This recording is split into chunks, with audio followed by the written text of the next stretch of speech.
বিসমিল্লাহির রহমানির রহিম। ভাই ও বোনেরা, যে যেখান থেকে আমাকে দেখছেন এবং শুনছেন, আপনাদের সবাইকে আমার সালাম, আসসালামু আলাইকুম। আশা করি আপনারা ভালো আছেন, আমিও ভালো আছি। ইউকে প্রপার্টি কাসিব বাই তাসমিনা ইউটিউব চ্যানেলের পক্ষ থেকে জানাই শুভেচ্ছা। এইমাত্র সাগর পাড়ের খুব কাছাকাছি এসে পৌঁছে গেলাম। বেশ ভালোই বাতাস, আবার আকাশে আবার রোদও আছে। ক্যামেরা যদি এখন আমি সামনের দিকে ধরি তাহলেই সাগর দেখতে পাবেন। তো বিশাল মাঠ দেখতে পাচ্ছেন, কি পরিমাণ সবুজ আর সবুজ আশপাশটা। আর এই যে পাশেই হচ্ছে সাগর, অথই সাগর, শুধু পানি আর পানি।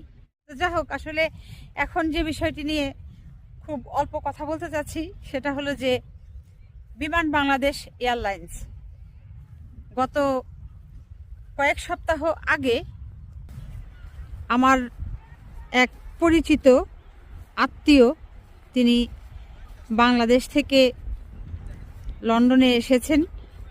এই বিমান বাংলাদেশ এয়ারলাইন্সে তিনি টিকিট কেটেছিলেন।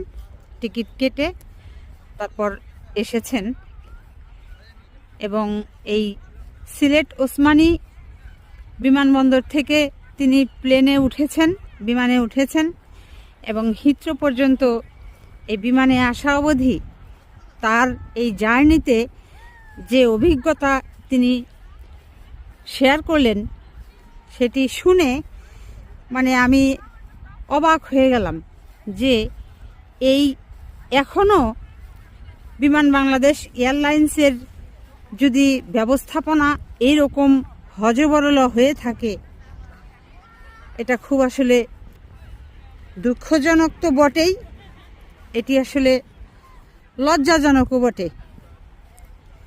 কারণ হলো, ভাই বোনেরা দেখেন, এই বাংলাদেশের বাহিরে বিদেশে যারা ভাই বোনেরা বসবাস করেন, চাকুরি করেন,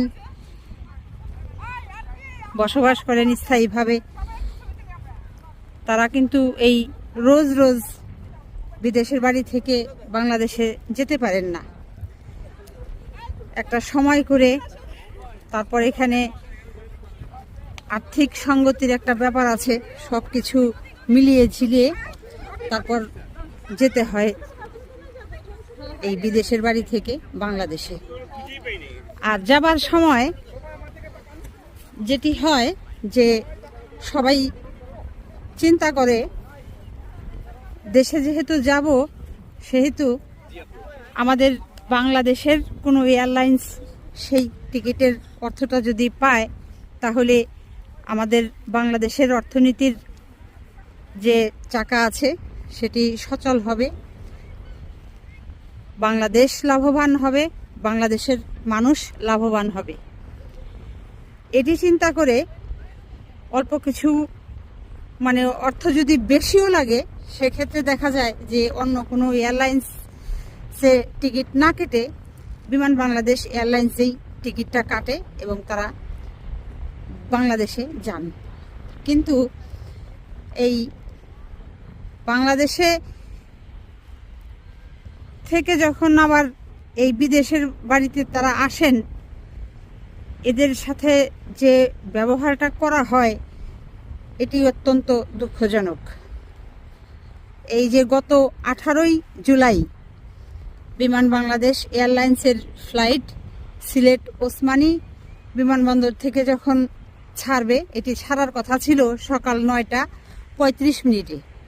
তো ভাই বোনেরা, আপনারা জানেন যে বিমানের যখন ফ্লাইট হয় তখন 3 ঘন্টা আগে এটির রিপোর্টিং থাকে।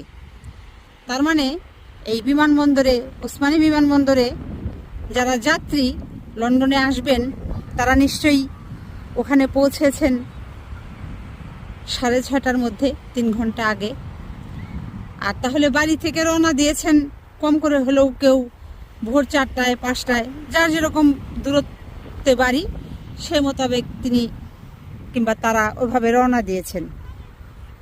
কিন্তু কথা হলো, এই 9টা 35-এর ফ্লাইট 9:35 আর হয়নি, সেটি 2 ঘন্টা ডিলে হয়ে গিয়েছে। 11:35 সেই ফ্লাইট করা হয়েছে। তো নর্মালি যখন কোনো ফ্লাইট ডিলে হয় সেটি কিন্তু যাত্রীদেরকে জানানো হয়। তো বিমান বাংলাদেশ এয়ারলাইন্সের কর্তৃপক্ষ তারাও বিষয়টি যাত্রীদেরকে জানিয়েছিল মোবাইলে টেক্সট মেসেজের মাধ্যমে। কিন্তু এখানে দুঃখের বিষয় হলো যে সেই টেক্সট মেসেজটি বিমান যাত্রীদের কেউ পেয়েছে, আবার কেউ পায়নি। এখন যারা পেয়েছে তারা তো একটু দেরিতেই এসেছে, যেহেতু তাদের ফ্লাইট 11:30টায় হবে। আর ওদিকে যারা আবার পায়নি মেসেজ, তারা ঠিকই ওই যার যার বাড়ি থেকে কেউ ভোর মানে শেষ রাত 3টায় 4টায় 5টায় রওনা দিয়ে এয়ারপোর্টে এই 6টার মধ্যে এসে পৌঁছে গেছে। এসে তো শুনে যে ফ্লাইট দিলে। তো যাই হোক, তারপর যখন কর্তৃপক্ষ ওখানে যারা ছিল তাদেরকে জিজ্ঞেস করা হয়েছে যে আমরা তো জানলাম না, তো তারা কোনো সদুত্তর দিতে পারেনি। এই গেল 1 নম্বর একটা ঘাপলা। দ্বিতীয়ত হচ্ছে এই যে দেখেন, যখন ওই করা হলো 11:35 ফ্লাইটটা করা হলো, তাহলে এই লোকগুলো যখন দীর্ঘ সময় বসে আছে, এখন ফ্লাইট হবে, ওই 11:35 ফ্লাইটের সময়ও তাদের যে সব কিছু চেক টেক করা হবে, মাল ওজন টোজন করা হবে, এগুলোও করা হচ্ছে না। তো এগুলো যখন করা হচ্ছে না, তখন ওখানকার যারা যাত্রী তারা বলছে যে কাদের সাথে কথা বলবো। তারা ডেস্কে কথা বলতে যাচ্ছে, যে গিয়ে দেখে ডেস্কে ওই বিমান বাংলাদেশ এয়ারলাইন্সের যে ডেস্ক, ওখানে কেউ নাই, মানে কথা বলার কোনো লোক নাই। যারা আছে তারা ওটার ভেতরে কোনো চিপায় চাপায় গিয়ে ওই মোবাইলে টিকটক দেখছে কিংবা ভিডিও দেখছে, কথা বলছে কারোর সাথে, তারা তাদের মতো করে গল্প করছে এরকম। তো 11:35 যখন পেরিয়ে গেল, কোনো কিছুই হয়নি, তখন বলে যে না, এটা আরও 1 ঘন্টা ডিলে। তো যাত্রীরা তখন অনেকেই বলতেছিল যে এই যে একের পর এক আপনারা বলছেন, কোনটা সত্য কোনটা মিথ্যা, আদৌ আমরা আজ ফ্লাইট হবে কিনা, যেতে পারবো কিনা, এটি তো আমরা বুঝতে পারছি না। আপনাদের ভেতর থেকে এটি ঘোষণা দেন, কার কার সাথে আমরা কথা বলবো। তো এটি আপনারা যারা এখানে অডিয়েন্স আছে, যাত্রী আছে, তাদের উদ্দেশ্যে আপনারা বলে দেন যে কি ঘটনা আসলে ঘটছে কিংবা কি হতে যাচ্ছে। তখন তারা যে কথা বলবে এরকম লোকও নাই। তারপর যা হোক খুঁজে বের করা হলো। এখন তারা যে কথা বলবে তাদের মাইক নষ্ট, মাইকে ইলেকট্রিক কোনো কানেকশন নাই। দেখেন কি পরিমাণ মানে সমস্যা। তারপরে যা হোক সব শেষে একজন এসে বলল যে এই বিমান খারাপ, এটি এখন সারা হচ্ছে। তো ইটালি থেকে, রোম থেকে যে একটা বিমান এসেছে, ওটাই এখন আপনারা যাবেন। সেক্ষেত্রে কয়টায়? 2:45টার দিকে হয়তো তাদের পরবর্তীতে ফ্লাইট হয়েছে। এই সময়, এই এত সময় ধরে ওই এয়ারপোর্টের ভেতরে যাত্রী যারা ছিল তারা খুব ক্ষুধার্ত। তাদের যে খাবার দিবে, তারা খাবারও দিচ্ছে না। পরে যাত্রীরা বলছে যে আমাদেরকে খাবার দেন না, আমরা কি খাবার তো আমাদের খেতে হবে। তো যাত্রীদের এরকম মানে কথার পরে তাদেরকে ওই স্থানীয় একটা রেস্টুরেন্ট থেকে বিরিয়ানি এনে খাওয়া দিয়েছে, তাও পর্যাপ্ত খাবার না, এবং যথাসময়ে সেটি পরিবেশন করা হয়নি। তো এই যে ঝামেলাগুলো, এরপর তো আরও অনেক কিছু আছে। এরপর যখন বিমানে উঠবে, ওঠার আগে ওই যে মালপত্র কার ব্যাগে কি আছে না আছে স্ক্যানিং করে তারপর ওজন করে। এই ওজনের সময় আবার দেখেন আর এক কাহিনী। যার ব্যাগগুলো একটু ওজন বেশি হচ্ছে তাদের কাছ থেকে টাকা নেওয়া হচ্ছে, এবং সেই টাকার বিপরীতে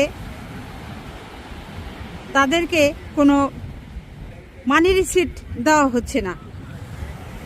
এটি গেল আবার আরেক কাহিনী।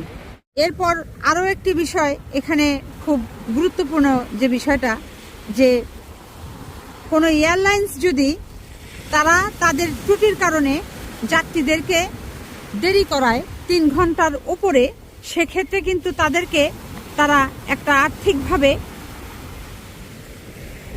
সহায়তা করে থাকে। কিন্তু এই বিমান বাংলাদেশ এয়ারলাইন্সের ক্ষেত্রে কিন্তু সেটি এই আর্থিক যে বিষয়টা সেটি কিন্তু যাত্রীদেরকে মানে দেওয়া হয়নি।